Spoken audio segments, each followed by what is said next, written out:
नमस्कार dear students, स्वागत है आप सभी का आपका अपना यूट्यूब चैनल जीटीएम क्लासेस में। दोस्तों आज की इस वीडियो में मैं आपको हिंदी का 50 गेस ऑब्जेक्टिव क्वेश्चन बताऊंगा, ठीक है ना, जो कि 20 फरवरी को दोस्तों एग्जाम में जाकर लड़ेगा। ठीक, इसलिए आप सभी विद्यार्थी इस वीडियो में 1 से लेकर 50 तक पूरी कॉन्सेंट्रेशन के साथ बने रहिएगा। एक भी प्रश्न इस वीडियो का बाबू आप स्किप मत कीजिएगा, ठीक ना। ये 50 में से बहुत सारे प्रश्न 20 फरवरी को एग्जाम में सेम टू सेम हूबहू जाकर छपेगा दोस्तों, ये मेरा 100% गारंटी है, ठीक है ना। इसलिए जरूर सारे प्रश्न को बारीकी से देखकर आप अभी याद कर लीजिए, ठीक ना। तो आइए फिर हम इस वीडियो को जल्दी से कंटिन्यू करते हैं। देखिए पहला प्रश्न आपके सामने यहाँ पर कहता है कि सेन साहब की नई मोटर कार किस रंग की थी। आपको बताना है दोस्तों कि सेन साहब की जो नई मोटर कार थी ना वो किस रंग की थी, तो काली रंग की थी बाबू। आपको इसको ध्यान में रखना है अच्छे तरीके से। ऑप्शन नंबर आपका यहाँ पर बी जो होगा बिल्कुल सही उत्तर हो गया। अगला देखिएगा बाबू, अगला प्रश्न जो है आपका यहाँ पे दूसरा नंबर प्रश्न कहता है कि व्यंजन के कितने प्रकार हैं। आपको बताना कि व्यंजन के कितने प्रकार हैं, तो 3 प्रकार होते हैं बाबू, याद रखिएगा। व्यंजन के कितने प्रकार हैं, 3 प्रकार हैं। ऑप्शन सी आपका बिल्कुल सही उत्तर हो जाएगा। अगला प्रश्न देखते हैं हम यहाँ पे तीसरा नंबर कहता है कि निम्न में भाववाचक संज्ञा का कौन है। दोस्तों आपको बताना है कि निम्न में भाववाचक संज्ञा जो है बाबू वो कौन है। देखिए बुढ़ापा जो लिखा हुआ है ना ऑप्शन में, ये बाबू भाववाचक संज्ञा है, ये ध्यान में रखिएगा। ऑप्शन नंबर आपका यहाँ पर ये जो होगा बिल्कुल ही सही उत्तर हो जाएगा, ठीक है। चलिए अगला प्रश्न अब देखते हैं। अगला प्रश्न आप देखिए चौथा नंबर कहता है कि अंबेडकर का जन्म किस परिवार में हुआ था। काफी महत्वपूर्ण प्रश्न है, चौथा नंबर आपके बोर्ड एग्जाम के लिए। अंबेडकर का जन्म दोस्तों किस परिवार में हुआ था, तो दलित परिवार में हुआ था। आपको इसको अच्छे तरीके से याद रखना है। ऑप्शन नंबर आपका यहाँ पे सी जो होगा बिल्कुल ही सही उत्तर हो जाएगा, ठीक है ना। चलिए अगला प्रश्न अब देख लेते हैं। देखिए 5वां नंबर प्रश्न कहता है कि गुरु नानक का जन्म कहाँ हुआ था। दोस्तों आपको बता रहा है कि गुरु नानक का जो जन्म हुआ था ना बाबू कहाँ हुआ था, तलवंडी लाहौर में हुआ था बाबू। आप अच्छे तरीके से याद रखिएगा। ऑप्शन डी आपका यहाँ पर बिल्कुल ही सही उत्तर हो जाएगा। अगला प्रश्न देख लेते हैं। 6ठा नंबर कहता है कि अभिनव पाठ का लेखक कौन है। दोस्तों आपको बताना है कि अभिनव पाठ का जो लेखक है दोस्तों वो कौन है, तो अशोक वाजपेयी हैं बाबू। आपको अच्छे तरीके से याद रखना है। ऑप्शन नंबर आपका यहाँ पर सी जो होगा बिल्कुल सही उत्तर हो जाएगा। अगला प्रश्न देखिएगा, फटाफट देखते चलिए। सारा प्रश्न आपके बोर्ड एग्जाम के लिए अति महत्वपूर्ण है, चुन चुनकर मैं आपके लिए गेस करके लाया हूँ दोस्तों। आपको बताना है 7 नंबर प्रश्न में कि बहादुर लेखक की पत्नी निर्मला को किस रूप में देखता था, तब माँ के रूप में देखता था बाबू। अच्छे तरीके से सबको ध्यान में रखना है। ऑप्शन नंबर आपका यहाँ पर डी जो होगा बिल्कुल ही सही उत्तर हो जाएगा। अगला प्रश्न देखते हैं। देखिए 8वां नंबर प्रश्न दोस्तों कहता है कि अनुमति शब्द का पर्यायवाची शब्द निम्न में से कौन है। काफी महत्वपूर्ण है दोस्तों। 8 नंबर प्रश्न आपके बोर्ड एग्जाम के लिए आपको बताना है कि अनुमति शब्द का पर्यायवाची शब्द निम्न में से कौन है, तो सहमति। कौन है बाबू, सहमति, ध्यान में रखिएगा। ऑप्शन नंबर यहाँ पर बी जो होगा बिल्कुल ही सही उत्तर हो जाएगा, ठीक है ना। चलिए अगला प्रश्न अब देख लेते हैं। 9 नंबर देखिएगा दोस्तों, कहता है रसखान के चित्तचोर कौन है। काफी महत्वपूर्ण प्रश्न है। 9 नंबर प्रश्न आपके बोर्ड एग्जाम के लिए। रसखान के दोस्तों चित्तचोर कौन है, तो श्री कृष्ण है बाबू, याद रखिएगा। ऑप्शन नंबर यहाँ पर बी जो होगा ना बिल्कुल ही सही उत्तर हो जाएगा। चलिए अगला प्रश्न अब देख लेते हैं। देखिए यहाँ पे 10वां नंबर प्रश्न कहता है कि निम्न में कौन शब्द सर्वनाम है। काफी महत्वपूर्ण प्रश्न है दोस्तों ये 10वां नंबर प्रश्न। आपको बताना है कि निम्न में जो चारों ऑप्शन दिया हो बाबू इसमें कौन जो शब्द है ना वो सर्वनाम है। तो देखिए आप जो लिखा हुआ ये सर्वनाम है, आपको ध्यान में रखना है। ऑप्शन बी जो होगा यहाँ पर बिल्कुल ही सही उत्तर हो जाएगा, ठीक है। चलिए अगला प्रश्न अब देख लेते हैं। अगला प्रश्न देखिए यहाँ पर 11 नंबर का था, बाबा साहेब भीमराव अंबेडकर का जन्म किस राज्य में हुआ था। काफी महत्वपूर्ण प्रश्न ये 11 नंबर आपके बोर्ड एग्जाम के लिए दोस्तों। आपको बताना है कि बाबा साहेब भीमराव अंबेडकर का जन्म दोस्तों किस राज्य में हुआ था, तो मध्य प्रदेश में हुआ था। आपको इसको अच्छे तरीके से याद रखना है। ऑप्शन नंबर आपका यहाँ पर ये जो होगा ना बिल्कुल ही सही उत्तर हो जाएगा, ठीक है। चलिए अगला प्रश्न हम देखते हैं। अगला देखिए दोस्तों, अगला प्रश्न यहाँ पर जो है 11 नंबर प्रश्न है। 11 नंबर प्रश्न भी आपके बोर्ड एग्जाम 11 तो हो गया ना बाबू, ये 12 नंबर प्रश्न है। 12 नंबर प्रश्न यहाँ पर कहता है कि छात्र शब्द का स्त्रीलिंग रूप क्या है। काफी महत्वपूर्ण है। देखिए छात्र शब्द का दोस्तों छात्र का स्त्रीलिंग रूप क्या हो जाएगा, तो छात्रा हो जाएगा बाबू, ठीक है। ऑप्शन नंबर यहाँ पर डी जो होगा। देखिए लड़का को बाबू छात्र कहा जाता है, ठीक है, ध्यान दीजिएगा। और लड़की लोग को दोस्तों छात्रा कहा जाता है, ठीक है। तो देखिए ध्यान दीजिए यहाँ पर बॉयज का दोस्तों यानी कि लड़का का जो हमारा स्त्रीलिंग रूप क्या हो जाएगा, लड़की होगा ना। तो उसी तरह से दोस्तों यहाँ पर जो छात्र है छात्र इसका स्त्रीलिंग रूप जो होगा क्या हो जाएगा, छात्रा हो जाएगा। तो ऑप्शन डी हमारा सही उत्तर हो गया, समझ गए। चलिए अगला देखिएगा 13 नंबर प्रश्न देखिए। कहता है वीर गति पाना मुहावरे का अर्थ क्या है। वीर गति पाना बाबू मुहावरे का जो अर्थ है ना वो क्या है, तो युद्ध भूमि में मर जाना है। क्या है बाबू, युद्ध भूमि में मर जाना है, ध्यान में रखिएगा।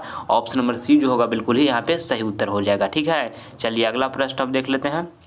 अगला देखिएगा यहाँ पे 14 नंबर कहता है ढाते विश्वास कहानी के मुख्य पात्र कौन है। काफ़ी महत्वपूर्ण प्रश्न दोस्तों, वेरी वेरी इंपॉर्टेंट है आपके बोर्ड एग्जाम के लिए प्रश्न। आपको बताना है कि ढाते विश्वास कहानी के दोस्तों मुख्य पात्र जो है दोस्तों कौन है, तो लक्ष्मी है बाबू, ध्यान में रखिएगा। ऑप्शन नंबर यहाँ पर जो बी होगा बिल्कुल ही सही उत्तर हो जाएगा। अगला प्रश्न अब देखते हैं 15 नंबर देखिए बाबू, कहता है नाक का बाल होना मुहावरे का अर्थ है। आपको बताना है कि नाक का बाल होना मुहावरे का अर्थ जो है वो क्या है, तो अधिक प्यारा होना है। क्या बाबू, अधिक प्यारा होना है। ऑप्शन नंबर आपका यहाँ पर ये जो होगा बिल्कुल ही सही उत्तर हो गया। ठीक है ना, चलिए अगला प्रश्न देखते हैं 16 नंबर। आप सभी विद्यार्थी इस वीडियो में दोस्तों 1 से लेकर 50 तक एकदम पूरी कंसंट्रेशन के साथ बने रहें। एक भी प्रश्न आप स्किप मत कीजिए। 50 का 50 प्रश्न दोस्तों आपके लिए मैं गेस कर दोस्तों लाया हूं, जो 20 फरवरी को दोस्तों एग्जाम में जाकर लड़ेगा हूबहू देखने को मिलेगा दोस्तों। ये मेरा 100% गारंटी, इसलिए जरूर आप सभी विद्यार्थी 50 प्रश्न को देखकर अच्छी तरीके से आप याद कर लीजिए। ठीक है ना, और अच्छे तरीके से दोस्तों अपना प्रिपरेशन कंटिन्यू रखिए। देखिए बाबू ध्यान दीजिएगा, जो सब्जेक्ट आपका हो चुका है, जैसे हम देखिए आपका मैथ हो चुका है बाबू, साइंस हो चुका है, सोशल साइंस भी हो चुका है, इंग्लिश भी हो चुका है, तो ये सब के बारे में दोस्तों सोचना आप बंद कर दीजिए। जो आपका बचा हुआ पेपर, आने वाला जो बचा हुआ है पेपर, उसके बारे में सोचना है, क्योंकि इसके बारे में सोचने से कोई फायदा आपको नहीं बाबू। वहाँ पर एग्जाम देकर आप चल आए हैं, ठीक है ना। अब जो लिखे हैं उतना नंबर आपको मिलेगा, उसकी टेंशन नहीं ले। एक आप क्वेश्चन दोस्तों अगर इसमें गलती भी कर दिए हैं, एक आध नंबर दोस्तों आपका गलती भी हो गया है, आसान प्रश्न था मगर गलती कर दिए जल्दीबाजी में, तो टेंशन मत लीजिए, हड़बड़ाइए मत। आगे जो बचा हुआ है बाबू उसमें 1 नंबर वृद्धि कर दीजिएगा। जितना नंबर का आप तैयारी मान के लिए सोचे हैं हिंदी में लाने के लिए, उससे 1 नंबर अधिक ले लाइएगा, तो ये वाला कवर हो जाएगा कि नहीं। ऑल ओवर नंबर बराबर आएगा ना बाबू, ऑल ओवर टोटल। तो दोस्तों इसलिए परेशान मत होइए। अगर जो एक आध क्वेश्चन गलती कर दिए हैं, गलती से हो जाता है बाबू एग्जाम में, कभी कभी ऐसा होता है। ऐसा नहीं कि आपके साथ हो रहा है, सभी के साथ होते हैं, ठीक है, मेरे साथ भी होते हैं। तो ऐसा बात परेशान नहीं होना है। आगे जो एग्जाम बचे हुए हैं उसमें बेहतर प्रदर्शन करने की कोशिश करना है। और एक बात और ध्यान में रखिएगा बाबू, अभी कोई आपको नया चीज़ नहीं पढ़ना है, ज़्यादा से ज़्यादा रिवीजन करने पर फोकस कीजिए। जितना भी हिंदी का दोस्तों आप ऑब्जेक्टिव है, सब्जेक्टिव है, जो जो आप पढ़े हैं उसको ज़्यादा से ज़्यादा रिवीजन करने की कोशिश करिए। नया चीज़ मत पढ़िएगा बाबू, नया चीज़ पढ़िएगा तो जो आप पहले से पढ़े ना वो भी भूल जाइएगा, ठीक है। इसलिए जो पहले से पढ़े उसी को बार बार पढ़ के एकदम रिवीजन कर लीजिए। उसको सब्जेक्टिव क्वेश्चन 1-2 बार लिख कर प्रैक्टिस कर लीजिए, ताकि एग्जाम में आप अच्छी तरीके से उसको कॉपी को सजा कर एकदम लिख सके, ताकि दोस्तों आपका अच्छा वहाँ पर नंबर अच्छा से मिल सके, ठीक है। जितना हो सकता है कॉपी को सजा कर एग्जाम में लिखने का कोशिश कीजिएगा बाबू। जो प्रश्न आएगा उसको पहले बनाने की कोशिश कीजिए, और जिसके बारे में थोड़ा कम जानते हैं उसको बाद में बनाने की कोशिश कीजिए, ठीक है। और पूरी तरीके से एग्जाम में शांत दिमाग रखकर बनाना है बाबू, हड़बड़ में गड़बड़ नहीं करना है। सारे क्वेश्चन को एकदम ध्यानपूर्वक पढ़ना है, इसके बाद आंसर को टिक करना है, ठीक है ना। चलिए देखते हैं हम 50 प्रश्न यहाँ पर देखना है। 16 नंबर प्रश्न यहाँ पर देखिएगा, कहता है कि भारतीय लिपियों की कहानी किसकी प्रसिद्ध रचना है। भारतीय लिपियों की कहानी जो है दोस्तों किसकी प्रसिद्ध रचना है, तो गुणाकर मूल्य का है, ध्यान में रखिएगा। ऑप्शन नंबर ए जो होगा बिल्कुल ही सही उत्तर हो जाएगा। चलिए अगला प्रश्न अब देखते हैं। अगला प्रश्न यहाँ पे देखिएगा 17 नंबर का था बिस्मिल्लाह खां का जन्म कहाँ हुआ था। काफ़ी महत्वपूर्ण प्रश्न है 17 नंबर आपके बोर्ड एग्जाम के लिए। बिस्मिल्लाह खां का जो जन्म हुआ था दोस्तों वो कहाँ हुआ था, तो डुमराव में हुआ था बाबू। आपको इसको अच्छे तरीके से याद रखना है। ऑप्शन नंबर आपका यहाँ पे सी जो होगा बिल्कुल ही सही उत्तर हो जाएगा, ठीक है ना। चलिए अगला प्रश्न अब देखते हैं। 18 नंबर देखिए, कहता है अभिनयो किस नदी के किनारे बसा है। दोस्तों आपको बताना है 18 नंबर प्रश्न में कि अभिनयो जो है किस नदी के किनारे बसा है, तो रोन नदी के किनारे बसा है बाबू। आप ध्यान में रखिएगा अच्छे तरीके से। ऑप्शन डी यहाँ पर बिल्कुल ही सही उत्तर हो जाएगा। चलिए 19 नंबर देखते हैं। तो बिरजू महाराज का संबंध है, बिरजू महाराज जो थे बाबू उनका संबंध जो था वो किससे था, तो कथक नृत्य से था बाबू, ध्यान में रखिएगा। कथक नृत्य से बिरजू महाराज का संबंध था। ये प्रश्न दोस्तों वेरी वेरी इंपॉर्टेंट है, एकदम इसको अच्छी तरीके से आप याद रखिएगा। अगला प्रश्न आप देखिए 20 नंबर, कहता है कि उगते हुए सूरज का देश किसे कहा जाता है। उगते हुए सूरज का देश बाबू किसे कहा जाता है, तो जापान को कहा जाता है, याद रखिएगा। ऑप्शन नंबर ए जो होगा यहाँ पर बिल्कुल ही सही उत्तर हो जाएगा, ठीक ना। चलिए अगला प्रश्न हम देख लेते हैं। अगला देखिए यहाँ पर 21 नंबर प्रश्न कहता है मोटर कार को किससे खतरा हो सकता था। अति महत्वपूर्ण प्रश्न दोस्तों आपके बोर्ड एग्जाम के लिए। मोटर कार को दोस्तों किससे खतरा हो सकता था, तो खोखा से हो सकता था, ध्यान में रखिएगा। ऑप्शन नंबर आपका यहाँ पे सी जो होगा ना बाबू बिल्कुल ही सही उत्तर हो जाएगा, ठीक ना। चलिए अगला प्रश्न हम देख लेते हैं। अगला प्रश्न देखिए 22 नंबर यहाँ पर कहता है कि बहादुर पर कितने रुपए की चोरी का इल्जाम लगा था। काफ़ी महत्वपूर्ण प्रश्न दोस्तों ये 22 नंबर आपके बोर्ड एग्जाम के लिए। बहादुर पर दोस्तों कितने रुपये की चोरी का इल्जाम लगा था, तो 11 रुपये का लगा था बाबू। आपको इसको अच्छी तरीके से याद रखना है। ऑप्शन नंबर आपको यहाँ पे सी जो होगा दोस्तों बिल्कुल ही सही उत्तर हो जाएगा, ठीक है ना। चलिए अगला प्रश्न अब देखते हैं।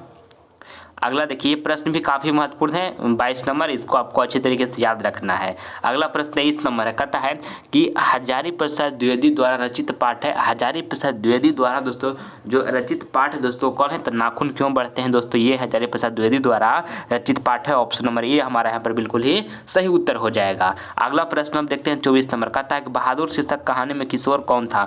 दोस्तों आपको बताना है कि बहादुर शीर्षक कहानी में किशोर जो था दोस्तों वो कौन था, तो लेखक का पुत्र था, ध्यान में रखिएगा। ऑप्शन नंबर ए जो होगा बिल्कुल ही सही उत्तर हो जाएगा। अगला प्रश्न देखते हैं हम यहाँ पे 25 नंबर, एड़ी शब्द का विलोम है। देखिए विलोम मतलब होता है ना वो उल्टा, आपको उल्टा शब्द बताना है, ठीक है। तो एड़ी का दोस्तों हमारा उल्टा शब्द जो होगा क्या हो जाएगा, चोटी हो जाएगा, ठीक है, ध्यान में रखिएगा। ऑप्शन सी दोस्तों आपका बिल्कुल ही सही उत्तर हो जाएगा। चलिए 26 नंबर प्रश्न देखिए, कहता है कि हिरोशिमा किस देश में है। हिरोशिमा जो है बाबू वो किस देश में है, तो जापान में है बाबू, ध्यान में रखिएगा। ऑप्शन नंबर आपका यहाँ पे जो सी होगा ना बिल्कुल ही सही उत्तर हो जाएगा, ठीक है। अगला प्रश्न देखिए, बहादुर अपने घर से क्यों भाग गया था। दोस्तों काफ़ी महत्वपूर्ण प्रश्न है ये, 27 नंबर आपके बोर्ड एग्जाम के लिए। आपको पता है कि बहादुर अपने घर से क्यों भाग गया था, तो माँ की मार के कारण भाग गया था बाबू, याद रखिएगा अच्छे तरीके से। ऑप्शन नंबर यहाँ पर जो बी होगा बिल्कुल ही सही उत्तर हो जाएगा, ठीक है ना। चलिए अगला प्रश्न हम देखते हैं 28 नंबर देखिए बाबू, कहता है बिरजू महाराज को तामिल किससे मिली। देखिए तामिल मतलब होता है बाबू शिक्षा, ठीक है ना। बिरजू महाराज को दोस्तों शिक्षा जो मिली वो किससे मिली, तो बाबूजी से मिला था बाबू, ध्यान में रखिएगा। ऑप्शन नंबर यहाँ पर सी जो होगा ना बाबू बिल्कुल ही सही उत्तर हो जाएगा। चलिए अगला प्रश्न देखते हैं 29 नंबर देखिए, कहता है ये गणानंद किस काल के कवि थे। आपको बताना है बाबू ये 29 नंबर प्रश्न में कि गणानंद जो थे वो किस काल के कवि थे, तो रीति काल के कवि थे बाबू, याद रखिएगा। ऑप्शन नंबर यहाँ पर सी जो होगा बिल्कुल ही सही उत्तर हो जाएगा। अगला प्रश्न यहाँ पे देखिए 30 नंबर, कहता है चतुर्भुज में कौन सा समास है। आपको बताना है कि चतुर्भुज में कौन सा समास है, तो द्विगु समास है बाबू, आपको याद रखना है। ऑप्शन नंबर यहाँ पर डी जो होगा बिल्कुल ही सही उत्तर हो जाएगा। चलिए अगला प्रश्न हम देखते हैं 31 नंबर देखिए, जीत जीत में निरखत हूँ है। आपको बताना है बाबू 31 नंबर प्रश्न में कि जीत जीत में निरखत हूँ ये क्या है, तो साहित्यकार है बाबू, याद रखिएगा। काफी महत्वपूर्ण है ये प्रश्न, ऑप्शन डी आपका बिल्कुल सही उत्तर हो गया। चलिए अगला प्रश्न देखते हैं 32 नंबर, कहता है दूध के दांत न टूटना मुहावरे का क्या अर्थ है। ये भी प्रश्न अति महत्वपूर्ण है, आपके बोर्ड एग्जाम के लिए बहुत बार पूछा गया दोस्तों। दूध के दांत न टूटना मुहावरे का दोस्तों जो हमारा क्या अर्थ है मुहावरे का, तो अनुभवहीनता है बाबू, क्या है, अनुभवहीनता है। ऑप्शन ए जो होगा बिल्कुल ही सही उत्तर हो जाएगा हमारा, ठीक है ना। चलिए अगला प्रश्न अब देखते हैं। अगला देखिएगा बाबू, अगला प्रश्न जो है 33 नंबर है, कहता है काशी किसकी पाठशाला। ये भी प्रश्न काफ़ी महत्वपूर्ण है, 33 नंबर आपके फाइनल बोर्ड एग्जाम के लिए। काशी जो है दोस्तों किसकी पाठशाला है, तो संस्कृति की है बाबू, अच्छे तरीके से आपको इसको याद रखना है। ऑप्शन नंबर यहाँ पर ये जो होगा बिल्कुल ही सही उत्तर हो जाएगा, ठीक है, ध्यान में रखना है, ठीक है। चलिए अगला प्रश्न हम देखते हैं। अगला देखिए दोस्तों, अगला प्रश्न जो आपका यहाँ पर है 34 नंबर है। 34 नंबर प्रश्न कहता है कि हर्षई उ एवं दीर्घई उ का उच्चारण स्थान है। हर्षई उ एवं दीर्घई उ का उच्चारण स्थान दोस्तों क्या है, तो ओष्ठ है बाबू, अच्छे तरीके से ध्यान में रखिएगा। ऑप्शन नंबर आपका यहाँ पे सी जो होगा बिल्कुल ही सही उत्तर हो जाएगा, ठीक है ना। चलिए अगला प्रश्न अब देख लेते हैं। अगला देखिए दोस्तों यहाँ पर जो है 35 नंबर प्रश्न कहता है मछली कहानी में किस वर्ग का जीवन वर्णित है। ये भी प्रश्न काफ़ी महत्वपूर्ण है, 35 नंबर दोस्तों आपके बोर्ड एग्जाम के लिए। मछली कहानी में दोस्तों किस वर्ग का जीवन जो है वर्णित है, तो निम्न मध्यम वर्ग का जीवन वर्णित है बाबू, ध्यान में रखिएगा। ऑप्शन सी जो होगा यहाँ पे बिल्कुल ही सही उत्तर हो जाएगा, ठीक है ना। चलिए अगला प्रश्न अब देख लेते हैं। अगला देखिए 36 नंबर प्रश्न कहता है कि रामधारी सिंह दिनकर कहाँ के रहने वाले थे। दोस्तों आपको पता है कि रामधारी सिंह जो दिनकर थे वो कहाँ के रहने वाले थे, तो बिहार के रहने वाले थे दोस्तों। ये वेरी इंपॉर्टेंट प्रश्न है आपके बोर्ड एग्जाम के लिए, इसको आपको अच्छी तरीके से याद रखना है। ऑप्शन बी आपका बिल्कुल सही उत्तर हो गया। अगला प्रश्न हम देखते हैं 37 नंबर कहता है महात्मा गांधी के पिता का नाम क्या था। महात्मा गांधी का दोस्तों पिताजी का जो नाम था वो क्या था, तो करमचंद गांधी नाम था बाबू, याद रखिएगा अच्छे तरीके से। महात्मा गांधी का पिता का नाम क्या था, तो करमचंद गांधी नाम था, आपको इसको अच्छी तरीके से याद रखना है, ठीक है ना। चलिए आगे देखते हैं बाबू, यहाँ पर 38 नंबर प्रश्न कहता है किस देश में सबसे अधिक जातियां हैं। किस देश में बाबू सबसे अधिक जातियां हैं, तो भारत में दोस्तों सबसे अधिक जातियां हैं, आपको इसको याद रखना है। ऑप्शन ए जो होगा यहाँ पर 38 नंबर प्रश्न का बिल्कुल सही उत्तर हो गया। अगला प्रश्न देखिएगा 39 नंबर प्रश्न कहता है कि ला शत्रुज क्या है। ला शत्रुज जो है दोस्तों क्या है, तो ईसाई मठ है बाबू, ध्यान में रखिएगा। ऑप्शन नंबर यहाँ पे सी जो होगा बिल्कुल ही हमारा सही उत्तर हो जाएगा, ठीक ना। चलिए अगला प्रश्न हम देखते हैं। अगला प्रश्न यहाँ पे देखिए 40 नंबर का था कि विधवा शब्द का विलोम है। देखिए विलोम मतलब क्या बताइए, उल्टा शब्द, ठीक है ना। तो विधवा शब्द का दोस्तों जो हमारा विलोम होगा वो क्या होगा, सधवा हो जाएगा, ठीक है। ये उल्टा क्या हो जाएगा, विधवा का उल्टा क्या हो जाएगा, सधवा हो जाएगा। ऑप्शन ए जो होगा बाबू बिल्कुल सही उत्तर हो गया। अगला प्रश्न यहाँ पे देखिएगा 41 नंबर का था, रामधारी सिंह दिनकर कहाँ के रहने वाले थे, अभी बताएं, बताइए कमेंट बॉक्स में, छापिए सारे विद्यार्थी आंसर कहाँ बताएं अभी। रामधारी सिंह दिनकर कहाँ के रहने वाले थे, बताइए जल्दी से। तो बिहार के रहने वाले थे बाबू, याद रखिएगा। ऑप्शन नंबर डी बिल्कुल सही हो जाएगा। अति महत्वपूर्ण प्रश्न ही है, ठीक ना।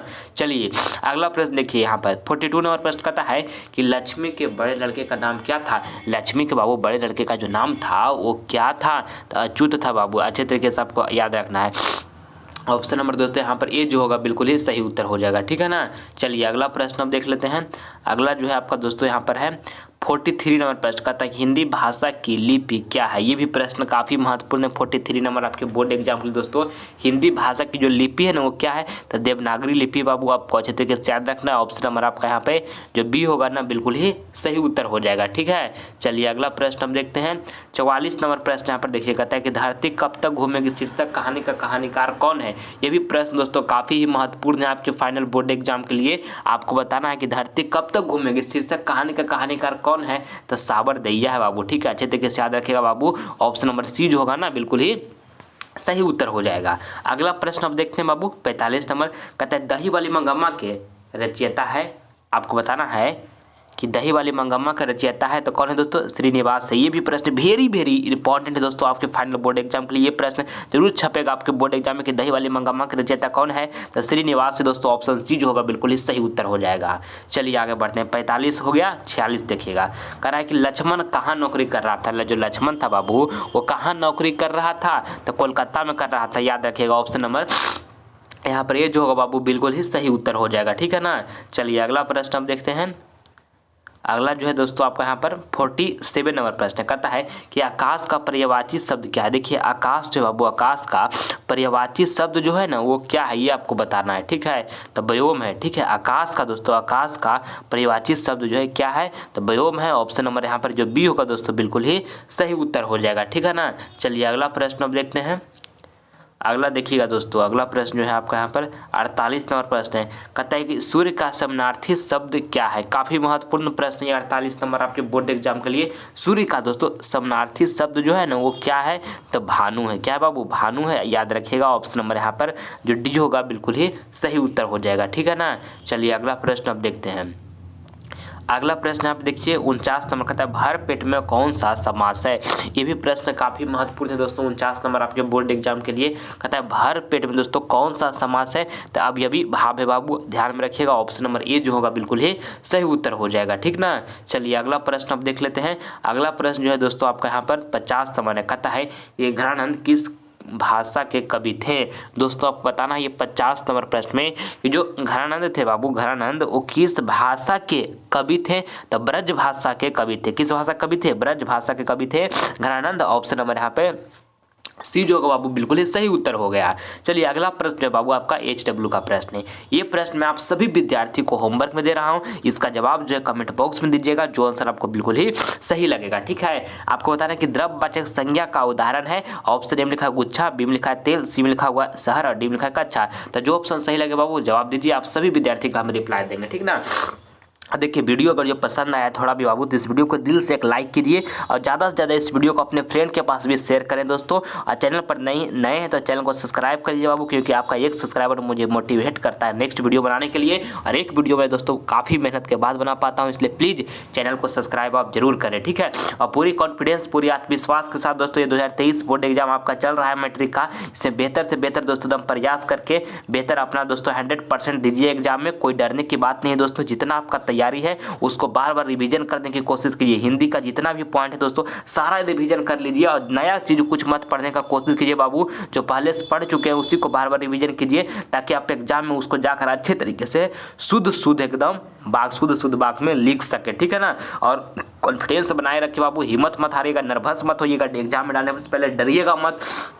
आपने 1 साल मेहनत किया बाबू, कंटिन्यू मेहनत किया है, तो डरने का क्या बात है। बहुत अच्छा आपका रिजल्ट आएगा 2023 बोर्ड एग्जाम में। देखिए अभी 2023 में आपका मैट्रिक का एग्जाम चल रहा है बाबू, इसमें आपको बेहतर प्रदर्शन करना है। इसके बाद जीवन में इसमें गाँव समाज में नाम रोशन करना है, इतना अच्छा अंक आपको प्राप्त करना है, माता पिता का गाँव समाज में नाम रोशन करना है। इसके बाद आगे खूब मेहनत करना है, खूब तरक्की करना है और माता पिता के इस देश में नाम रोशन करना है। इतना दोस्तों आपको आगे जाना है। तो नर्वस हो जाइएगा तो आगे कैसे जाइएगा। माता पिता पाल पोस कर आपको बड़ा किए हैं बाबू के जीवन में आगे चल के हमारा बेटा इस घर का नाम रोशन करेगा, समाज में एक अच्छा इज्जत हमको दिलाएगा। तो आप डरिएगा तो कैसे होगा इस सब काम। तो डरना नहीं बाबू, पूरी हिम्मत से, पूरी कॉन्फिडेंस से, पूरी एकदम आत्मविश्वास के साथ एग्जाम में जाइए, बेहतर प्रदर्शन कीजिए। कहिए कि मैं तैयारी किया हूँ, मैं डरूंगा क्यों, अपने आप से ही कहिए। अगर जो अंदर से बोलता है कि हम डरे हुए हैं, ऐसा नर्वस हमको लग रहा है, ऐसा आपको फीलिंग होता है, तो कहिए कि नहीं हम डरे हुए कैसे हैं। अपने आप को कहिए हम मेहनत किए हैं, 1 साल लगातार पढ़े हैं, तो हम बेहतर प्रदर्शन करेंगे। हम अभी कैसे डर जाएंगे। माता पिता का हमको नाम रोशन करना है, देश में नाम रोशन करना है, बहुत आगे जीवन में जाना है। जो आज तक हमको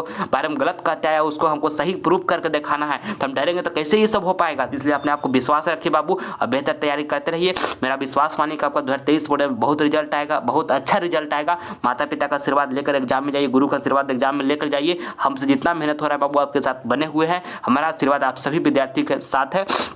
अच्छे तरीके से दोस्तों हिंदी का सारा पॉइंट का रिवीजन कीजिए और बेहतर से बेहतर दोस्तों कोशिश कीजिए एग्जाम देने के लिए। ठीक है, आप सभी विद्यार्थी से अगले वीडियो में मिलेंगे। तब तक अपना ख्याल रखिए, मन से पढ़ाई करते रहिए। जय हिंद, जय भारत।